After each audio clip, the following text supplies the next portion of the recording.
താഴ്ചയിലെനിക്കവൻ തണലേകി,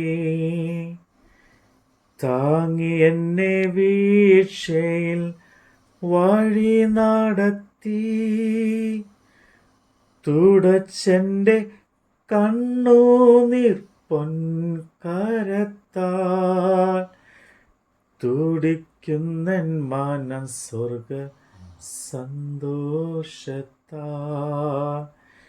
ജീവന്റെ ഉറവിടം ക്രിസ്തുവത്രേ, നാവിലാലവനെ നാം ഘോഷിക്കാം. അവനത്രേ എൻ പാപഹരൻ, തൻ ജീവനാൽ എന്നെയും വീണ്ടെടുത്തു, തൻ ജീവനാൽ എന്നെയും വീണ്ടെടുത്തു. വിശുദ്ധ പത്രോസ് എഴുതിയ രണ്ടാം ലേഖനം, അധ്യായം 3. പ്രിയമുള്ളവരെ, ഞാൻ ഇപ്പോൾ നിങ്ങൾക്ക് എഴുതുന്നത് രണ്ടാം ലേഖനമല്ലോ. വിശുദ്ധ പ്രവാചകന്മാർ മുൻ പറഞ്ഞ വചനങ്ങളും നിങ്ങളുടെ അപ്പോസ്തലന്മാർ മുഖാന്തരം കർത്താവും രക്ഷിതാവുമായവൻ തന്ന കൽപ്പനയും ഓർത്തു കൊള്ളണമെന്ന് ഈ ലേഖനം 2 ഞാൻ നിങ്ങളെ ഓർമ്മപ്പെടുത്തി. നിങ്ങളുടെ പരമാർത്ഥ മനസ്സ് ഉണർത്തുന്നു. അവൻ്റെ പ്രവൃത്തിയുടെ വാഗ്ദത്തം എവിടെ? പിതാക്കന്മാർ നിദ്ര കൊണ്ട ശേഷം സകലവും സൃഷ്ടിയുടെ ആരംഭത്തിൽ ഇരുന്നതുപോലെ തന്നെ ഇരിക്കുന്നു എന്ന് പറഞ്ഞ് സ്വന്തം മോഹങ്ങളെ അനുസരിച്ച് നടക്കുന്ന പരിഹാസികൾ പരിഹാസത്തോടെ അന്ത്യകാലത്ത് വരുമെന്ന് വിശേഷാൽ അറിഞ്ഞുകൊള്ളുവിൻ. ആകാശവും വെള്ളത്തിൽ നിന്ന് വെള്ളത്താലും ഉളവായ ഭൂമിയും പണ്ട് ദൈവത്തിൻ്റെ വചനത്താൽ ഉണ്ടായി എന്നും, അതിനാൽ അന്നുള്ള ലോകം ജലപ്രളയത്തിൽ മുങ്ങി നശിച്ചു എന്നും, ഇപ്പോഴത്തെ ആകാശവും ഭൂമിയും അതേ വചനത്താൽ തീക്കായി സൂക്ഷിച്ചു ന്യായവിധിയും ഭക്തികെട്ട മനുഷ്യരുടെ നാശവും സംഭവിപ്പാനുള്ള ദിവസത്തേക്ക് കാത്തുമിരിക്കുന്നു എന്നും അവർ മനസ്സോടെ മറന്നു കളയുന്നു. എന്നാൽ പ്രിയമുള്ളവരെ, കർത്താവിന് ഒരു ദിവസം 1000 സംവത്സരം പോലെയും 1000 സംവത്സരം ഒരു ദിവസം പോലെയും ഇരിക്കുന്നു. എന്നീ കാര്യം നിങ്ങൾ മറക്കരുത്. ചിലർ താമസമെന്ന് വിചാരിക്കുന്നത് പോലെ കർത്താവ് തൻ്റെ വാഗ്ദത്തം നിവർത്തിപ്പാൻ താമസിക്കുന്നില്ല. ആരും നശിച്ചു പോകാതെ എല്ലാവരും മാനസാന്തരപ്പെടുവാൻ അവൻ ഇച്ഛിച്ചു. നിങ്ങളോട് ദീർഘക്ഷമ കാണിക്കുന്നതേ ഉള്ളൂ. കർത്താവിൻ്റെ ദിവസമോ കള്ളനെ പോലെ വരുമെന്ന് ആകാശവും കൊടുമുഴക്കത്തോടെ ഒഴിഞ്ഞു പോകും.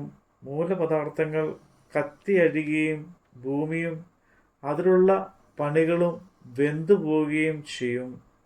ഇങ്ങനെ ഇവയൊക്കെയും അഴിയുവാനുള്ളതായിരിക്കയാൽ ആകാശവും ചുട്ടരിവാനും മൂലപദാർത്ഥങ്ങൾ വെന്ത് ഉരുകുവാനുമുള്ള ദൈവത്തിൻ്റെ വരവ് കാത്തിരുന്നു ബന്ധപ്പെടുത്തിയും കൊണ്ടും നിങ്ങൾ എത്ര വിശുദ്ധ ജീവനും ഭക്തിയും ഉള്ളവർ ആയിരിക്കണം. എന്നാൽ നാം അവൻ്റെ വാഗ്ദത്ത പ്രകാരം നീതി വസിക്കുന്ന പുതിയ ആകാശത്തിനും പുതിയ ഭൂമിക്കുമായിട്ട് കാത്തിരിക്കുന്നു.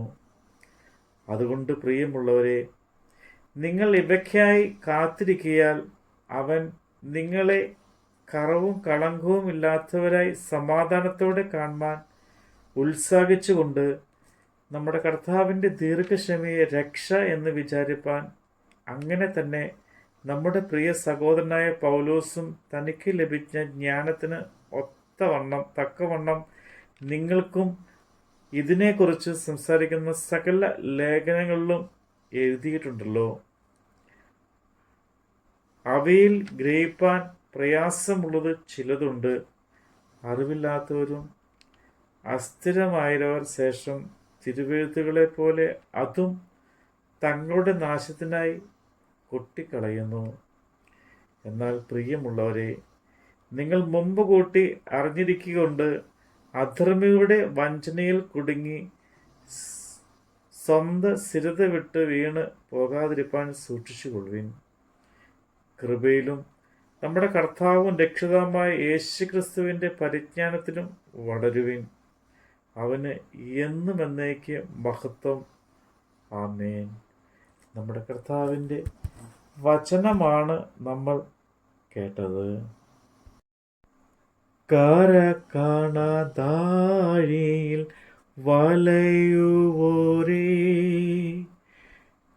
കരുണയെ കാംക്ഷിക്കും മൃതപ്രായരേ, വരികയൻ ചാരത്ത് ബന്ധിതരേ, തരുമാവൻ കൃപമന ശാന്തിയതും. ജീവന്റെ ഉറവിടം ക്രിസ്തുവത്രേ, നാവിലാലവനെ നാം ഘോഷിക്കാം. അവനത്രേ എൻ പാപഹരൻ, തൻ ജീവനാൽ എന്നെയും വീണ്ടെടുത്തു, തൻ ജീവനാൽ എന്നെയും വീണ്ടെടുത്തു.